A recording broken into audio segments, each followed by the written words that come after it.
So Reid, we talked to you in the spring and you were getting adjusted to the system, but now you got more time into it. Are you fully adjusted? Maybe never fully? I mean, where are you and how different is this system from what you've run in the past? I mean, I would say that I wouldn't say I'm fully adjusted yet.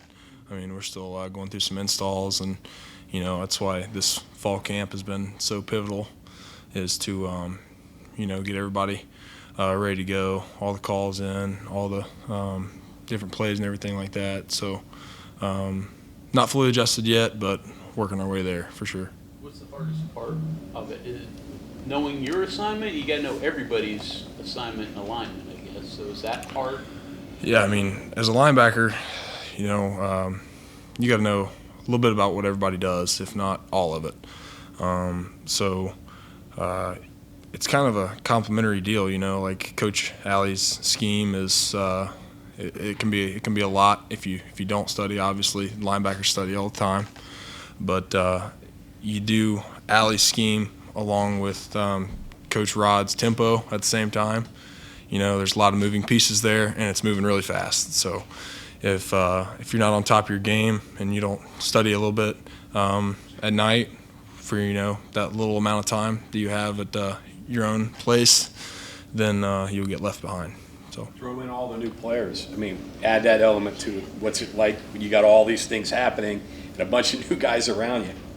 Well, I mean, it can be a little bit tough, like maybe for the first couple practices, but after you get everybody rolling out there together and everything like that, everything starts kind of smoothing out.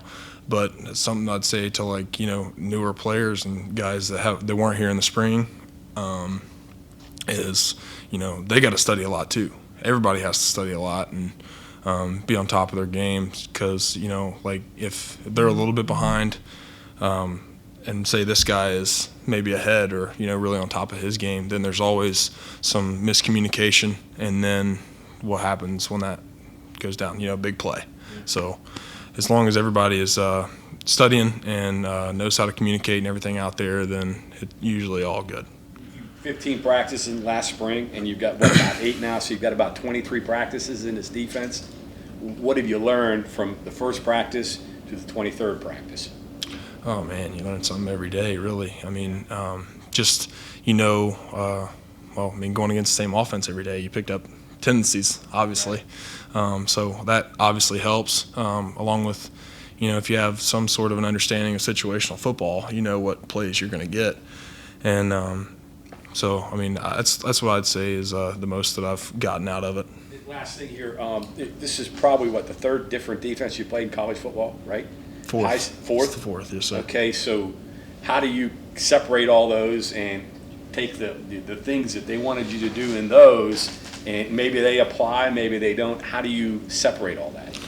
Well, first, most of it's terminology. Okay. From a fundamental standpoint, it's like there's only so many ways you can run cover 3 or man-to-man coverage. And then at that point, it's just all fundamentals, and learning the way that Coach Alley wants to do it rather than what I've been taught in the past.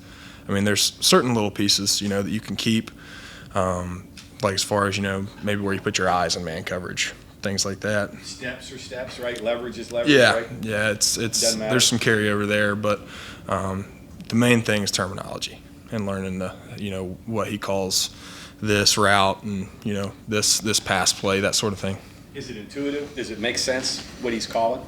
When you see, usually if they call bingo, you know what I mean, or whatever the phrase is. Yeah, people that watch football and grew up playing football, smash is the slot runs 7 cut and there's a hitch on the outside. That's kind of universal. There's always some universal stuff in football. So yeah. Have you gotten used to going against the tempo, or do you ever really get used to that? I think I've adjusted pretty well to it. I'd say starting out, it was pretty chaotic, like back in the spring and maybe like the first or second practice here in fall camp. But, as long as you're sprinting to the ball and sprinting to get lined up and you got your eyes on the sideline, and then you'll be fine, as long as you know your stuff. What have you seen so far from Chase Wilson you guys are pretty similar in size, both transferred here after spending the first few years elsewhere. What might he be able to bring to this defense? Just, older guy, veteran, played a lot of snaps, and high IQ guy, studies a lot, and he's one of the leaders on defense, like as he should be. He's in year 5 or year 6. So, I'm in year 5 too, having, 2 older guys that have played in different schemes and everything like that. Like, it's definitely beneficial to the defense. He's a good communicator, that sort of thing. Yeah. When the staff Good player. changed over and you found out that Zach was going to run the defense, how long did it take before you realized that, yeah, this fits what I do, this fits who I am as a football player, I fit what this defense does? Oh, I think something that's really cool about Coach Alley's scheme is there's certain calls that benefit the linebackers. There's certain calls, stunts that benefit the D-line. There's a call on the defense that will, set every position up to make a play. And, when you understand, for instance, say it's a corner blitz, it's like, as a will linebacker, you might be like, okay, well, I got to protect the corner here to the flat because he's blitzing, and that's the hot throw, just Right. like that. And, see the shoe on the other foot, like if the linebacker's blitzing, then the safety might know that he's got to get down the box a little bit quicker, you know what I mean, to protect a little hot throw, check down, whatever, So Coach Alley's scheme is it's very multiple, and, that's kind of one of the things that I'm excited for, it'd be I could see how it could be very, very hard to prepare for as the opposing offensive It coordinator. sounds like linebackers got to know their stuff. Yeah. Oh, yeah. Yeah. Reid, what is it like at this stage of your career to feel like you're starting over again? And a new I did it last year too. So, it is what it is. I think it's kind of part of the game. You got to be able to adjust if you wanna play this game for a long time. Like how many NFL guys play 5-6 years in the league, and it's 5 or 6 different teams every time. So I just kind of looked at it as a challenge. So you just got to rise to the occasion. does it slow your not desire, but your chances to move forward at all, or from here? No, I don't think so. I don't think so. If you're making the plays and you're doing everything right off the field, taking care of yourself and everything like that, staying healthy, doing everything to the best of your ability, I don't think that it limits your chances at all. Things that made you come here when you decided to transfer from Ohio State to West Virginia, do they now apply? Is it completely different?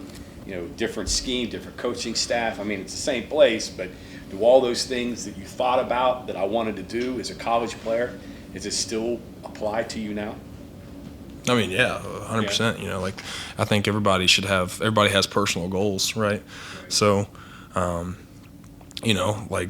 just kind of piggyback off the last answer, it's just a challenge mainly. And, I think if you're not challenged, then you're not getting better. So, from that regard, going from Ohio State to here, it's just been, I try not to focus too much on, what happened in the past. And I'm a new football player, Coach Rod says he's a better coach than he was 20 years ago now.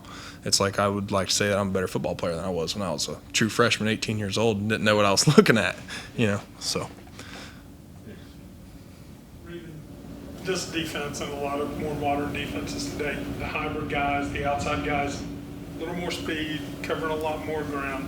Does that take away the necessity for a Mike and a Will or a guy that has a defender outside of him a lot of times to be able to do that? Or I know you mentioned a couple things, hey, I've got to get here quick to cover this. Is it still part of the position? Yeah, I'd say that just about all linebackers in today's game are somewhat of a hybrid, right? Because you think about guys like, like